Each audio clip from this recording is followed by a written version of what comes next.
ನೋಡು, ನಮ್ಮವ್ರಿಗೆ ಸಹಾಯ ಮಾಡೋದು ಒಂದು ರೀತಿ ಕರ್ತವ್ಯ ಅನ್ನೋದಾದ್ರೆ ಅದನ್ನ ಸ್ವೀಕಾರ ಮಾಡೋದು ಒಂದು ಕರ್ತವ್ಯನೇ. ನಾನು ದೊಡ್ಡಸ್ಗೆ ತೋರಿಸೋದಕ್ಕೋಸ್ಕರ ಈ ಹಣ ಕೊಡ್ತಾ ಇಲ್ಲ. ನನ್ನ ಸಂತೋಷಕ್ಕೋಸ್ಕರ, ನಿಮ್ಮ ನೆಮ್ಮದಿಗೋಸ್ಕರ ಕೊಡ್ತಾ ಇದ್ದೀನಿ. ದಯವಿಟ್ಟು ತಗೋಪ್ಪ.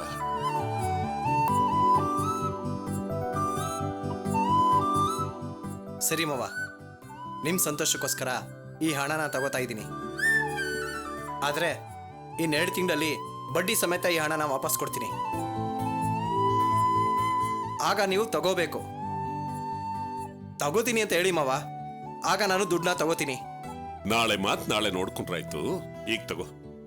ಇಲ್ಲ ಮವ, ನಾನು ದುಡ್ಡನ್ನ ವಾಪಸ್ ಕೊಟ್ಟಾಗ ತಗೋತೀನಿ ಅಂತ ಗ್ಯಾರಂಟಿ ಕೊಡಿ, ಆಗ ನಾನು ಈ ದುಡ್ಡನ್ನ ತಗೋತೀನಿ.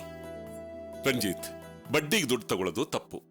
ಈ ದುಡ್ಡು ತಗೊಂಡು ನಾನು ಈಗ ಎಷ್ಟು ಕೊಡ್ತಾ ಇದ್ದೀನೋ ಅಷ್ಟು ಕೊಟ್ರೆ ಸಾಕು. ಸಂತೋಷನಾ? ತಗೋಪ್ಪ, ತಗೋ. ತಂಗಿ ಮದುವೆ ಚೆನ್ನಾಗಿ ಮಾಡ್ಬೇಕು. ತುಂಬಾ ಥ್ಯಾಂಕ್ಸ್ ಮಾವ. ಅರೆ, ನನ್ನ ಲೀನಕ್ಕೆ ಸಹಾಯ ಮಾಡೋದಕ್ಕೆ ನನಗೊಂದು ಅವಕಾಶ ಸಿಕ್ತಲ್ಲ, ಅದಕ್ಕೆ ನಾನ್ ನಿನಗೆ ಥ್ಯಾಂಕ್ಸ್ ಹೇಳ್ಬೇಕು. ಮಾವ, ಈ ವಿಷಯ ಅತ್ತೆಗೇನಾದ್ರು? ಅಯ್ಯೋ, ಅವಳ ಬಗ್ಗೆ ನಿನಗೆ ಗೊತ್ತೇ ಇದೆಯಲ್ಲಪ್ಪ. ಒಂದು ಹೊತ್ತಿನ ಊಟಕ್ಕೂ ಲೆಕ್ಕ ಹಾಕೋಳವಳು. ಇನ್ನು ನಾನ್ ದುಡ್ಡು ಕೊಟ್ಟಿದ್ದೀನಿ ಅಂತ ಗೊತ್ತಾದ್ರೆ ಮನೇನೆ ರಣರಂಗ ಆಗೋಗ್ಬಿಡುತ್ತೆ. ಅವಳ ಬಗ್ಗೆ ಚಿಂತೆ ಮಾಡ್ಬೇಡ, ಇದು ನನ್ನ ಸಮಸ್ಯೆ, ನಾನ್ ನೋಡ್ಕೊಳ್ತೇನೆ. ತುಳಸಿ, ಈ ದುಡ್ಡನ್ನ ಬೀರೂಲ್ ಇಟ್ಬಿಡು. ಮಾವ, ತುಂಬಾ ದಿನ ಆದ್ಮೇಲೆ ನಮ್ಮ ಮನೆಗೆ ಬಂದಿದ್ದೀರಾ, ಇದ್ದು ಊಟ ಮಾಡ್ಕೊಂಡು ಹೋಗ್ಬೇಕು. ಖಂಡಿತವಾಗ್ಲು. ನನ್ನ ಮಗಳು ಚೆನ್ನಾಗಿ ಅಡಿಗೆ ಮಾಡೋದನ್ನ ಕಲ್ತಿಯಾಳೆ ಅಂತ ಕೇಳಿದೀನಿ. ಅದಕ್ಕೆ ಹೊಟ್ಟೆ ತುಂಬಾ ಊಟ ಮಾಡ್ಕೊಂಡು ಹೋಗ್ತೀನಿ. ಏನಮ್ಮ, ರುಚಿಯಾಗಿ ಅಡಿಗೆ ಮಾಡ್ತೀಯಾ? ಓ, ಬೇಗ ರೆಡಿ ಮಾಡ್ತೀನಿ. ಹಾಗೆ ಆಗ್ಲಿ. ಮಾವ, ಬನ್ನಿ ಕೂತ್ಕೊಳ್ಳಿ. ಸರಿ, ಬನ್ನಿ.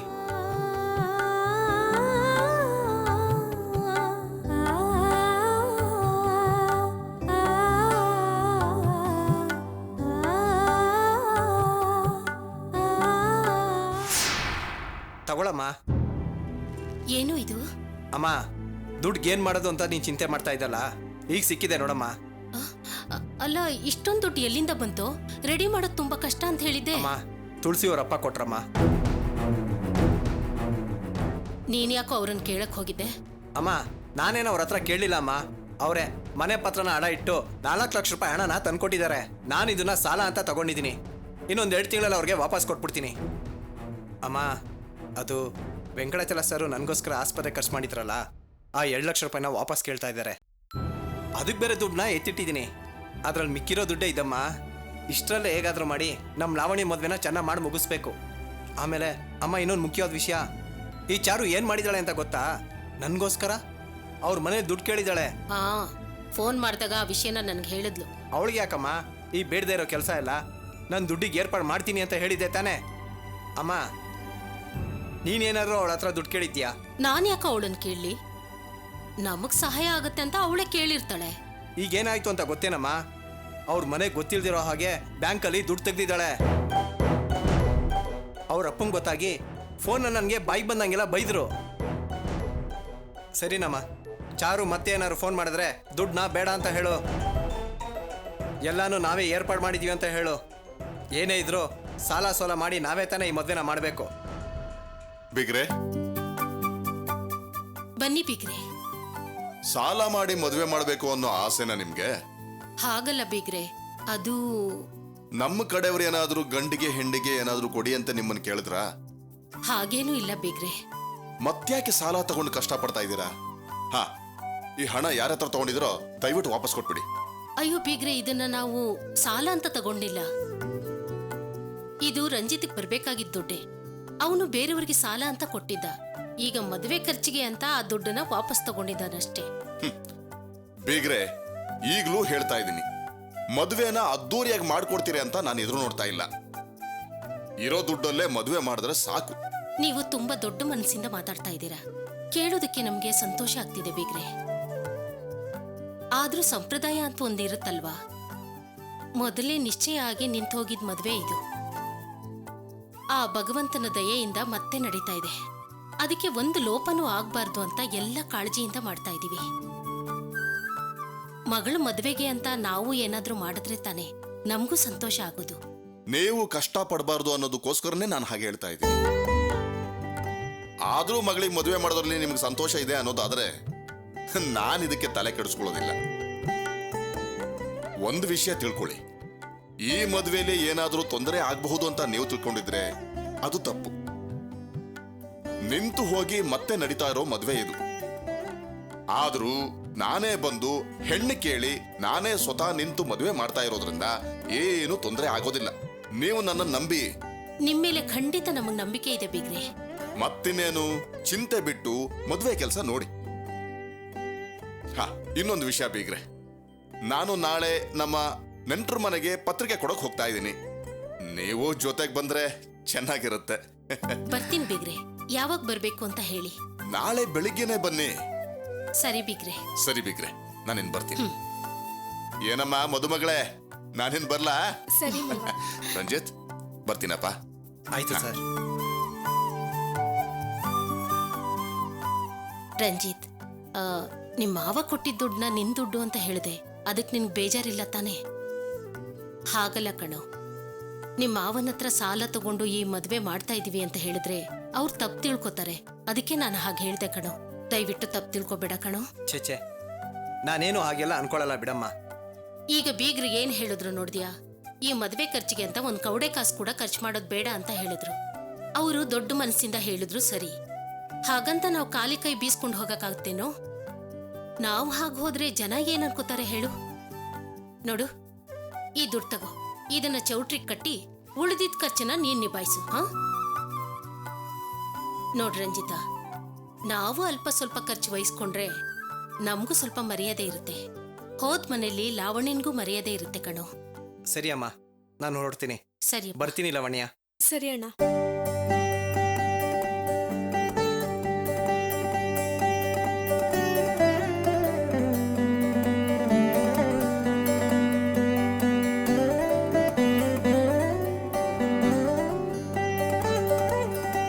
ಏನಪ್ಪ, ಯಾವತ್ತು ಮನೆ ಕಡೆ ಬರ್ದಿರೋರು ದಿಢೀರ್ ಅಂತ ಬಂದಿದ್ದೀರಿ?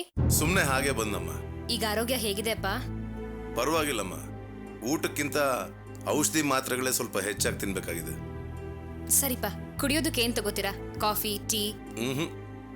ಏನು ಬೇಡಮ್ಮ. ಯಾಕಪ್ಪ, ಮೊದಲನೇ ಸರಿ ಮನೆಗೆ ಬಂದಿದ್ದೀರಾ, ಏನು ತಗೊಳ್ದೆ ಹೋದ್ರೆ ಹೇಗೆ? ಆಗಲ್ಲಮ್ಮ. ಈಗ ಬೇಕು ಅನ್ಸಿದ ಟೈಮಲ್ಲಿ ಬೇಕಾದನ್ನ ತಗೊಳಕ್ಕಾಗಲ್ಲ. ಆರೋಗ್ಯಕ್ಕೆ ಹೆದರ್ಕೊಂಡು ಹೊತ್ತು ನೋಡ್ಕೊಂಡು ಏನೇ ಇದ್ರೂ ಅಳತೆ ಮಾಡಿ ತಿನ್ಬೇಕು. ಅದಿರ್ಲಿ, ರಂಜಿತ್ ಎಲ್ಲಿ? ಅವ್ರ ತಂಗಿ ಮದ್ವೆ ನಿಶ್ಚಯ ಆಗಿದೆ. ಅದಕ್ಕೆ ಅತ್ತೆ ನೋಡ್ಕೊಂಡ್ ಬರೋದಕ್ಕೆ ಅಂತ ಹೋಗಿದ್ದಾರೆ. ದೀಪ ಹೇಳಿದ್ಲಮ್ಮ, ನೀನು ನಿಮ್ಮತ್ತೆ ರಾಜಿ ಆದ್ರಂತೆ. ಹೌದಪ್ಪ. ನೀರನ್ನ ಕತ್ತಿಯಿಂದ ಕಡಿದ್ರೆ ಬೇರೆ ಆಗಲ್ಲ ಅಂತಾರೆ. ಏನೇ ಜಗಳ ಮನಸ್ತಾಪ ಇದ್ರೂ ಬೇರೆ ಆಗಿರೋ ಸಂಬಂಧಗಳು ಒಂದಲ್ಲ ಒಂದಿನ ಒಂದಾಗ್ಲೇಬೇಕಲ್ವಾ? ನಿನ್ನನ್ನ ಸೊಸೆ ಅಂತ ಸ್ವೀಕಾರ ಮಾಡ್ಕೊಂಡ್ರು ಅಂತ ಕೇಳಿದ್ದೆ ತಡ ತುಂಬಾ ಸಂತೋಷ ಆಯ್ತಮ್ಮ. ಏನಮ್ಮ ತುಳಸಿ, ಈ ಗಣೇಶ್ ಅನ್ನೋನು ಯಾರು? ರಂಜಿತ್ ಅವ್ರ ಫ್ರೆಂಡ್ ಅಪ್ಪ. ಯಾಕೆ ಕೇಳ್ತಿದ್ದೀರಿ? ಅದು ಆ ಹುಡುಗ ದೀಪನ ಇಷ್ಟಪಡ್ತಿದ್ದಾನೆ ಅನ್ಸುತ್ತೆ. ದೀಪ ಕೂಡ ನಿನ್ನ ಹತ್ರ ಮಾತಾಡದೆ ಅಂತ ಹೇಳಿದ್ಲಲ್ಲಮ್ಮ. ಹೌದಪ್ಪ. ವಿಷಯ ಗೊತ್ತಾದ ತಕ್ಷಣ ನನಗೂ ಬೇಜಾರಾಯ್ತು. ಕೋಪದಲ್ಲಿ ನಾನೇ ಅವ್ರನ್ನ ಬಯ್ಯೋಣ ಅನ್ಕೊಂಡೆ. ಆದ್ರೆ ರಂಜಿತ್ ಅವರೇ. ಅದೆಲ್ಲ ಯಾಕಮ್ಮ? ನಾನು ಆ ಹುಡುಗನ್ ತಪ್ಪು ಅಂತ ಹೇಳ್ತಾ ಇಲ್ಲ. ವಯಸ್ಸು ಹುಡುಗರು ಬರೋ ಆಸೆ ಅವನಿಗೂ ಬಂದಿದೆ. ಆದ್ರೆ ದೀಪ ಅವಳ ಮನ್ಸಲ್ಲಿ ಅಂಥದ್ದು ಏನೂ ಇಲ್ಲ ಅಂತ ಹೇಳಿದ್ಮೇಲೂ ಅವಳಿಗೆ ತೊಂದರೆ ಕೊಡೋದು ಸರಿನಾ? ನೀನೇ ಹೇಳು. ಇಷ್ಟ ಇಲ್ಲ ಅಂದ್ಮೇಲೂ ಒಂದು ಬುಕ್ ತುಂಬಾ ದೀಪ ಐ ಲವ್ ಯು ಅಂತ ಹೆಸರು ಬರೆದು ಮನೆಗೆ ಕಳಿಸಿದ. ಅಪ್ಪ, ಏನ್ ಹೇಳ್ತಿದ್ದೀರಾ? ಹೌದಮ್ಮ, ನಿನಗ್ ದೀಪ ಅಮ್ಮನ ಬಗ್ಗೆ ಗೊತ್ತಲ್ಲ. ಅವಳು ತಪ್ಪು ಮಾಡ್ದವ್ರನ್ನ ಬಿಟ್ಟು ಮನೇಲಿರೋರ್ನೆಲ್ಲ ಅಂತಿರ್ತಾಳೆ. ಆ ಹುಡುಗ ಏನೋ ಬುಕ್ ತುಂಬಾ ಐ ಲವ್ ಯು ಅಂತ ಬರೆದು ಕಳಿಸ್ದ. ದೀಪನ್ ಪಜೀತಿ ಅಂತೂ ಕೇಳ್ಬೇಡ. ಅವ್ರ ಅಮ್ಮ ಅವಳನ್ನ ಬಾಯಿಗೆ ಬಂದಂಗೆ ಬೈತಿದ್ದಾಳೆ. ನೀನೇನು ಯೋಚನೆ ಮಾಡ್ಬೇಡ, ನಾನೆಲ್ಲ ನೋಡ್ಕೊಂತೀನಿ ಅಂತ ಹೇಳಿ ಬಂದಿದ್ದೀನಮ್ಮ. ರಂಜಿತ್ ಹತ್ರ ಮಾತಾಡಿ ಆ ಗಣೇಶನ್ ಸ್ವಲ್ಪ ಬುದ್ಧಿ ಹೇಳೋಕ್ ಹೇಳಮ್ಮ. ಅವನ ಹುಡುಗಾಟದಿಂದ ಓದೋ ಹುಡುಗಿ ಜೀವನ ಹಾಳಾಗ್ಬಾರ್ದಲ್ವಾ? ಸರಿಪಾ, ಅವ್ರು ಬಂದ ತಕ್ಷಣ ಗಣೇಶನ್ ಬಗ್ಗೆ ಮಾತಾಡ್ತೀನಿ. ಇನ್ಮೇಲೆ ಹೀಗಾಗದೆ ಇರೋ ರೀತಿ ನೋಡ್ಕೋತೀನಪ್ಪ. ಸರಿ ಅಮ್ಮ, ಟೈಮ್ ಆಯ್ತು, ನಾನೇನ್ ಬರ್ತೀನಿ. ರಂಜಿತ್ ಬಂದ್ರೆ ಕೇಳಿದೆ ಅಂತ ಹೇಳಮ್ಮ. ಸರಿಪಾ, ಬರ್ತೀನಮ್ಮ. ಹುಷಾರು.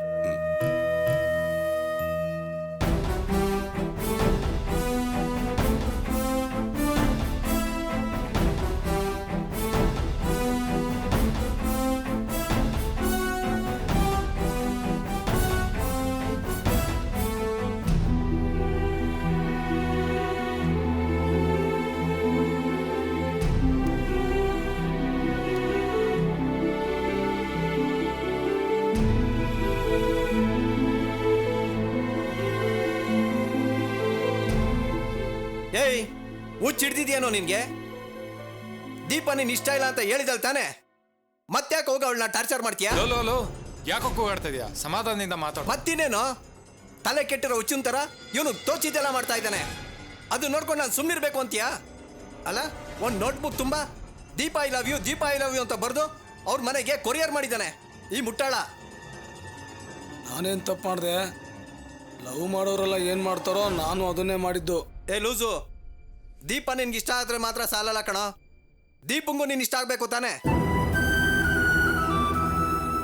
ಇಷ್ಟ ಇಲ್ಲ ಅಂತ ಹೇಳಿದ್ಮೇಲೂ ನೀನ್ ಯಾಕೋ ದೀಪಂಗ್ ಟಾರ್ಚರ್ ಮಾಡ್ತೀಯಾ? ನನಗೆ ಮಾತ್ರ ದೊಡ್ಡದಾಗಿ ಅಡ್ವೈಸ್ ಮಾಡ್ತೀಯಾ? ನೀನೇನು ಮಾಡಿದೆ? ತುಳಸಿ ಹಿಂದಿಂದ ಬಿದ್ದು ಅವಳನ್ನ ಲವ್ ಮಾಡಿದೆ, ಅವಳನ್ನೇ ಮದುವೆ ಆದೆ. ಲವ್ ತುಳಸಿ ನನ್ನ ಲವ್ ಮಾಡಿದ್ಲು ಕಣ, ಅದಕ್ಕೆ ನಾವಿಬ್ರು ಮದುವೆ ಮಾಡ್ಕೊಂಡ್ವಿ. ದೀಪ ನೀನ್ ಇಷ್ಟ ಇಲ್ಲ ಅಂತ ಹೇಳ್ತಿದ್ದಾಳೆ ತಾನೆ. ದೀಪಂಗೆ ನಾನು ಇಷ್ಟ ಇಲ್ವಾ ಅಥವಾ ನಾನು ದೀಪನ್ ಲವ್ ಮಾಡೋದು ನಿನಗೆ ಇಷ್ಟ ಇಲ್ವಾ?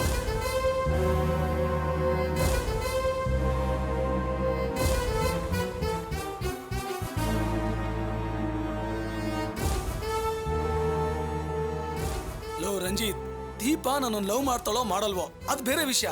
ಇದ್ರ ಮಧ್ಯೆ ನೀನ್ ಯಾಕೆ ಬರ್ತೀಯಾ? ನೀನೇನು ಅವಳ ಗಾಡಿಯನ್ನ? ಲೈ, ದೀಪ ತುಳಸಿ ಫ್ರೆಂಡ್ ಕಣ, ಅವಳ ಪರವಾಗಿ ನಾನ್ ಮಾತಾಡ್ದೆ, ಬೇರೆ ಯಾರೋ ಮಾತಾಡ್ತಾರೆ. ದೀಪ ತುಳಸಿ ಫ್ರೆಂಡು? ಹಾಗಾದ್ರೆ ನಾನು ಯಾರೋ? ನಿನಗೆ ಇಷ್ಟವಾಗಿರೋದನ್ನ ಮಾತ್ರ ಮಾಡೋ ಕೆಲಸಗಾರ ಅನ್ಕೊಡ್ತೀಯಾ? ಮರ್ಯಾದೆ ಇಲ್ದೆ ನನ್ನ ಮೆಂಟ್ಲು ಲೂಸು ಕೆಲ್ಸಕ್ಕೆ ಬಾರ್ದವನು ಹಾಗೆ ಹೀಗೆ ಅಂತ ಮನ್ಸಿಗೆ ಬಂದಂಗೆಲ್ಲ ಮಾತಾಡ್ತೀಯಲ್ಲೋ. ಲೋ, ನೀನ್ ಯಾಕೋ ಇಷ್ಟೊಂದು ಟೆನ್ಷನ್ ಮಾಡ್ಕೋತೀಯ? ಸ್ವಲ್ಪ ಸುಮ್ಮನೆ ಇರೋ. ಏಯ್ ಬಿಡ, ಅವನ್ನ ಬಿಟ್ರೆ ಇಷ್ಟ ಬಂದಂಗೆ ಮಾತಾಡ್ತಾನೆ ಇರ್ತಾನೆ. ಅಲ್ಲ, ಇವ್ರು ಮಾತ್ರ ತುಳಸಿನ ಕದ್ದು ಮುಚ್ಚಿ ಲವ್ ಮಾಡ್ಲಿಲ್ವಾ? ಅವ್ರ ಮನೆಯವ್ರಿಗೆ ಗೊತ್ತಿಲ್ಲ ಹಾಗೆ ಎಲ್ರನ್ನು ಯಾಮಾರಿಸಿ ಮದುವೆ ಆಗ್ಲಿಲ್ವಾ? ಅಲ್ಲ, ನಾವು ಅಷ್ಟೆಲ್ಲ ಕಷ್ಟಪಟ್ಟು ಇವನು ಮದುವೆ ಮಾಡಿಸಿ ನಾವು ಮಾತ್ರ ದಂಡ ಪಿಂಡಿಗಳ ತರ ಓಡಾಡ್ತಾ ಇರ್ಬೇಕಾ? ಲವ್, ನಿನ್ಗೆ ಮದುವೆ ಮಾಡ್ಕೋಬೇಕು ಅಂತ ಆಸೆ ಇದ್ರೆ ಹೇಳೋ, ನಾನೇ ಬೇರೆ ಹುಡುಗಿ ನೋಡಿ ನಿನ್ಗೆ ಮದುವೆ ಮಾಡಿಸ್ಕೊಡ್ತೀನಿ. ಲವ್ ಸಾಕ್ ನಿಲ್ಸೋ. ನಿನ್ನ ಕಾಲಿಗೆ ಬಿದ್ದು ಮದುವೆ ಮಾಡಿಸು ಅಂತ ಯಾರೋ ಬೇಡ್ಕೊಂಡ್ರು. ನೋಡೋ, ನನಗೆ ದೀಪ ಇಷ್ಟ ಆಗಿದ್ದಾಳೆ, ನಾನು ಅವಳನ್ನೇ ಮದುವೆ ಮಾಡ್ಕೋತೀನಿ. ಏಯ್, ನೀನ್ ಮಾಡ್ತಾ ಇರೋದು ಅವ್ರ ಫ್ಯಾಮಿಲಿ ಯಾರಿಗೂ ಇಷ್ಟ ಇಲ್ಲ ಕಣ. ದೀಪ ಅವರಪ್ಪ ತುಳಸಿ ಹತ್ರ ಬಂದು ಎಷ್ಟು ಬೇಜಾರು ಮಾಡ್ಕೊಂಡೋದ್ರು ಅಂತ ನಿನಗೆ ಗೊತ್ತೇನೋ? ಲವ್, ಈ ಜಗತ್ತಲ್ಲಿ ಯಾರೇ ಲವ್ ಮಾಡಿದ್ರು ಅವ್ರ ಪೇರೆಂಟ್ಸ್ಗಳು ಬೇಜಾರು ಮಾಡ್ಕೊಂಡೇ ಮಾಡ್ಕೋತಾರೆ ಕಣ. ನೀನು ಆ ರಾಜಶೇಖರ್ ಮಗಳಿಗೆ ಮದುವೆ ಮಾಡಿಸ್ಲಿಲ್ವಾ? ಆಗ ಅವ್ರು ಬೇಜಾರು ಮಾಡ್ಕೊಳ್ಳಿಲ್ವಾ? ಊರಲ್ಲಿ ಯಾರೇ ಲವ್ ಮಾಡಿದ್ರು ಓಡಾಗ ಅವ್ರಿಗೆ ಮದುವೆ ಮಾಡಿಸ್ತಿದ್ದೆ, ನಾವೆಲ್ಲ ಅದಕ್ಕೆ ಸಪೋರ್ಟ್ ಮಾಡ್ತಿದ್ವಿ. ಆದ್ರೆ ನಾನು ಲವ್ ಮಾಡಿದ್ರೆ ಮಾತ್ರ ನಿನಗದನ್ನ ಹಾಳು ಮಾಡ್ಬೇಕು ಅನ್ಸುತ್ತಾ? ಏಯ್, ಇವನಿಗೆ ಸ್ವಲ್ಪ ಅರ್ಥ ಮಾಡಿಸೋ. ನಾನೇನೋ ಅರ್ಥ ಮಾಡಿಸ್ಲಿ? ನಿಮ್ಮನೆಗೆ ಬರೋ ಹುಡುಗಿನ ನೀನ್ ಲವ್ ಮಾಡಬಾರ್ದು ಅಂತೀಯ. ಇವ್ನು ನೋಡಿದ್ರೆ ಲವ್ ಮಾಡಿರೋ ಹುಡುಗಿನ ಮದುವೆ ಆಗ್ಬೇಕು ಅಂತಾನೆ. ನಿಮ್ಮಿಬ್ರು ಮಧ್ಯದಲ್ಲಿ ನಾನು ಯಾರಿಗೆ ಸಪೋರ್ಟ್ ಮಾಡ್ಬೇಕು ಅಂತ ನನಗೆ ಟೆನ್ಷನ್ ಆಗ್ತಾ ಇದೆ. ಲವ್ ಪ್ರಕಾಶ, ಯಾರು ನನ್ಗೆ ಅಡ್ವೈಸ್ ಮಾಡ್ಬೇಕಾಗಿಲ್ಲ. ನಾನು ದೀಪನ್ನೇ ಲವ್ ಮಾಡೋದು. ದೀಪ ಒಂದಲ್ಲ ಒಂದಿನ ಅದನ್ನ ಅರ್ಥ ಮಾಡ್ಕೋತಾಳೆ. ಸುಮ್ಮನೆ ಇವನು ನನ್ನ ವಿಷಯದಲ್ಲಿ ಗೇಮ್ ಆಡದೇ ಇದ್ರೆ ಸಾಕು. ಏಯ್, ಯಾರೋ ಗೇಮ್ ಮಾಡ್ತಾ ಇರೋದು? ಯಾರ ಜೊತೆ ನೀನ್ ಮಾತಾಡ್ತಾ ಇದೀಯ ಅಂತ ಗೊತ್ತಿದ್ದು ಮಾತಾಡ್ತಾ ಇದೀಯಾ? ಸಿನ್ಸಿಯರ್ ಆಗಿ ಯಾರು ಲವ್ ಮಾಡ್ತಾರೋ ಅವ್ರಿಗೆಲ್ಲ ಸಪೋರ್ಟ್ ಮಾಡೋದೆ ಈ ರಂಜಿತ್ ಕಣ. ಹೌದೌದು, ಎಲ್ರು ಹಾಗೆ ಹೇಳ್ತಾರೆ. ಆದ್ರೆ ಏನ್ ಮಾಡೋದು, ಜೊತೆಲಿರೋ ಫ್ರೆಂಡ್ಸ್ ಲವ್ ಮಾಡಿದ್ರೆ ಮಾತ್ರ ಈ ಸಾಹೇಬ್ರಿಗೆ ಆಗಲ್ವಲ್ಲ. ಏಯ್, ಸಾಯಿಸ್ಬಿಡ್ತೀನಿ, ಏನ್ ಅನ್ಕೊಂಡಿದ್ಯಾ? ಏನ್ ಮಾಡ್ತಾ ಇದೀಯಾ? ಲೋ ಬಿಡಕೈನ ಲೋ. ಮತ್ತಿನ್ನೇನು, ಇವ್ ನುಚ್ಚುನ್ ತರ ಅವ್ರಿಗೆ ಟಾರ್ಚರ್ ಕೊಡ್ತಾನೆ ಇದ್ದಾನೆ. ಲೋ, ಅವನಿಗೆ ಇಷ್ಟ ಆಗಿದೆ, ಅವ್ನು ಲವ್ ಮಾಡ್ತಾ ಇದ್ದಾನೆ. ನಿನಗೆ ಯಾಕೋ? ಇಷ್ಟ ಆದ್ರೆ ತೊಂದ್ರೆ ಆಗದೆ ಇರೋ ಹಾಗೆ ಲವ್ ಮಾಡೋದು ಕೇಳು. ಯಾರು ಇವನ್ಗೆ ಬೇಡ ಅಂತ ಹೇಳಿದ್ದು? ಆದ್ರೆ ಈ ಲೂಸ್ ನನ್ ಮಗ ಆಗ್ ಮಾಡಿದ್ನೇನೋ? ರಕ್ತದಲ್ಲಿ ಲೆಟರ್ ಬರ್ತಿದ್ದಾನೆ, ಐ ಲವ್ ಯು ಅಂತ ಬರ್ದು ಬುಕ್ ತುಂಬಾ ಬರ್ದು ಅವ್ರ ಮನೆಗೆ ಕೊರಿಯರ್ ಮಾಡಿದ್ದಾನೆ. ಲವ್ ಪ್ರಕಾಶ, ಇದು ನನ್ನ ದೀಪ ಮಧ್ಯ ಸಮಸ್ಯೆ. ಇದನ್ನ ನಾವೇ ಬಗೆಹರಿಸ್ಕೋತೀವಿ. ಇದಕ್ಕೆ ಇವನೇ ಯಾಕೋ ಟೆನ್ಷನ್ ಆಗ್ತಾನೆ? ಮರ್ಯಾದೆಯಾಗಿ ಅವ್ನ ಕೆಲಸ ಅವ್ನು ನೋಡ್ಕೊಂಡು ಹೋಗೋ ಕೇಳೋ. ಬೇಡ ಗಣೇಶ, ಕಡೆಯವ್ರಿಗೂ ನಾವೆಲ್ಲರೂ ಒಳ್ಳೆ ಫ್ರೆಂಡ್ಸ್ ಆಗಿರ್ಬೇಕು ಅಂತ ನಾನು ಅನ್ಕೋತಾ ಇದ್ದೀನಿ. ನಾವು ಹಾಗೆ ಅನ್ಕೊಂಡಿದೀವಿ. ಹಾಗಾದ್ರೆ ಇನ್ಮೇಲೆ ದೀಪಂಗೆ ಏನಾದ್ರು ತೊಂದರೆ ಮಾಡಿದ್ರೆ ನಾನು ಸುಮ್ಮನಿರೋದಿಲ್ಲ. ಇದೇ ಕಣ ನಾನು ನೀನು ಕೊಡ್ತಾ ಇರೋ ಲಾಸ್ಟ್ ವಾರ್ನಿಂಗ್. ಹುಷಾರ್. ನೋಡ್ದೇನೋ ಹೇಗ್ ಮಾತಾಡ್ಬಿಟ್ಟು ಹೋಗ್ತಿದ್ದಾನೆ. ಆನಂದ ಮುಂಚೆನೆ ಹೇಳ್ದ, ನಾವೇ ಇವನ್ ಕ್ಯಾರೆಕ್ಟರ್ನ ಸರಿಯಾಗಿ ಅರ್ಥ ಮಾಡ್ಕೊಂಡಿರ್ಲಿಲ್ಲ. ಬಿಡ ಹೋಗ್ಲಿ.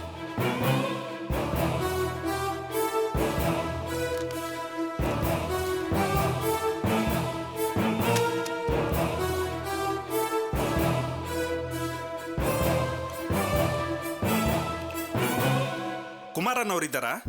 ಆ ಹೆಸರಿನವ್ರು ಯಾರಿಲ್ಲ. ಅವರು ನಮ್ಮ ಸಂಬಂಧಿಕರು. ಒಳಗಿದ್ದಾರ ಕೇಳಿ ನೋಡಿ. ಆಗಲ್ಲ ಸ್ವಾಮಿ. ಸರ್ ಹೋಗಿ. ಇದೇ ಮನೆ ಅಂತ ಹೇಳಿದ್ದಾರೆ, ಒಳಗಿದ್ದಾರ ಕೇಳಿ ನೋಡಿ. ಅದೆಲ್ಲ ಆಗಲ್ಲ ಸ್ವಾಮಿ, ಹೋಗಿ. ಸೆಕ್ಯೂರಿಟಿ ಅವರು ನಮ್ಮ ಕಡೆಯವ್ರೆ, ಬಿಡಿ. ಸರಿ ಸರ್. ಬಾಬಾ ಹೇಗಿದ್ಯಾ? ಓ, ತುಂಬಾ ಚೆನ್ನಾಗಿದ್ದೀನಿ. ಸುಂದ್ರ ಹೇಗಿದ್ಯಾ? ತುಂಬಾ ಚೆನ್ನಾಗಿದ್ದೀನಿ. ಏನಪ್ಪ ಕುಮಾರ, ನಿನ್ನ ಹೆಸರು ಹೇಳಿದ್ರೆ ಸೆಕ್ಯೂರಿಟಿ ರೇಗ್ತಾನೆ. ಏನು ಇಲ್ಲಿಗೆ ಬಂದು ನಿನ್ನ ಹೆಸರನ್ನ ಬದಲಾಯಿಸ್ಕೊಬಿಟ್ಯಾ? ಅಲ್ಲ ಮಾವ, ನೀನು ಮಾವ ಮಾತ್ರ ನನ್ನನ್ನ ಕುಮಾರ ಅಂತ ಕರೀತಾ ಇದ್ದಿದ್ದು. ಸ್ಕೂಲಲ್ಲಿ ನನ್ನ ಹೆಸರು ಲಕ್ಷ್ಮಣ ಅನ್ನೋದು ಮರ್ತು ಬಿಟ್ರಾ? ಓ ಹೌದಲ್ವಾ. ಬಾ ಒಳಗೋಗೋಣ. ಆಮೇಲೆ ಊರಲ್ಲೆಲ್ಲ ಹೇಗಿದ್ದಾರೆ? ಎಲ್ಲ ಚೆನ್ನಾಗಿದ್ದಾರೆ. ಬಾ ಕುತ್ಕೋ. ನೀನಂತ ಊರ್ ಕಡೆ ತಲೆನೇ ಹಾಕಲ್ಲ ಅಂತೀಯ. ಒಂದ್ಸಲ ಊರ್ಗ್ ಬಂದು ಹೋಗ್ಬೋದಲ್ವಾ? ಏನ್ ಮಾಡೋದು, ಇಲ್ಲಿ ತುಂಬಾ ಕೆಲ್ಸ. ಇವತ್ ಸಂಡೇ ಅಂತ ಫ್ರೀಯಾಗಿ ಕೂತಿದ್ದೀನಿ. ಯಾವ್ದಾದ್ರು ಎಮರ್ಜೆನ್ಸಿ ಬಂದ್ರೆ ಎಲ್ಲ ಬಿಟ್ಟು ಓಡ್ ಹೋಗೋದೆ. ಓ ಓನಾ, ನೀನ್ ಇಲ್ಲೇ ಇದ್ಯಾ? ಊರಲ್ಲಿ ಅಖಿಲಕ್ಕ ಅಂತ ನಮ್ ದೊಡ್ಡಮ್ಮ ಇದಾರಲ್ಲ, ಅವ್ರ ಮಗ ಇವನ್ ಹೆಸರು ಸುಂದ್ರ ಅಂತ. ಹೌದಾ? ಊರಲ್ಲೆಲ್ಲ ಹೇಗಿದ್ದಾರೆ? ಮಣಿಕಂಠ, ಶಿವ, ರಾಮ, ಸೀನಾ ಎಲ್ಲ? ಡಿಸ್ಕಸ್ಟಿಂಗ್.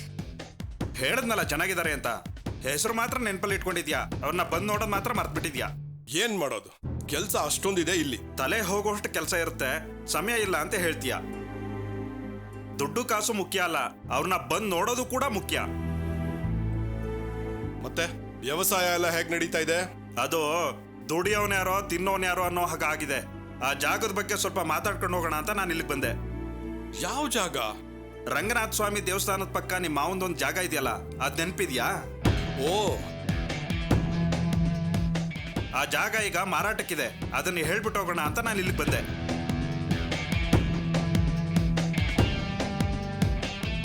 ನೀನು ಆ ಜಾಗ ಕೈ ಬಿಟ್ಟು ಹೋಗಿದ್ದಕ್ಕೆ ತುಂಬಾ ಬೇಸರ ಮಾಡ್ಕೊಂಡಿದ್ಯಲ್ಲ, ಅದಕ್ಕೋಸ್ಕರ ಬಂದೆ. ನಿಜ ಹೇಳ್ತಾ ಇದ್ಯಾ? ಹೌದು, ಏನೋ ಕಷ್ಟ ಅಂತ ಮಾರ್ತಾ ಇದ್ದಾರೆ. ನಿಮ್ಮ ಮಾವನಿಗೆ ಆ ಜಾಗ ಪೂರ್ವಿಕರ ಆಸ್ತಿ. ತಾಯಿ ಹಾಗೆ ಕಾಪಾಡ್ಕೊಂಡು ಬಂದಿದ್ರು. ಅದನ್ನ ಮಾರುವಾಗ ಎಷ್ಟು ಸಂಕಟ ಪಟ್ರು ಅಂತ ನನಗೆ ಗೊತ್ತು. ಪಾಪ ಮಾರುವಾಗ ಕಣ್ಣೀರು ಹಾಕ್ಬಿಟ್ರು.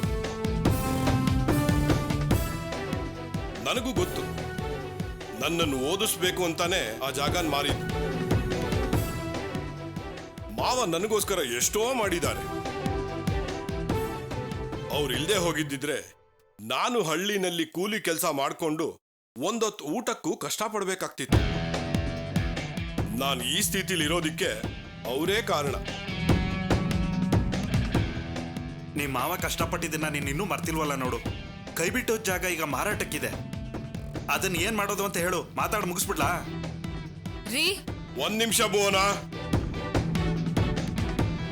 ಖಂಡಿತ ಕೊಂಡ್ಕೋಬೇಕು. ನಮ್ಮ ಮಾವನ್ ನೆನಪಿಗೋಸ್ಕರ ನನ್ನ ಹತ್ರ ಏನೂ ಇಲ್ಲ.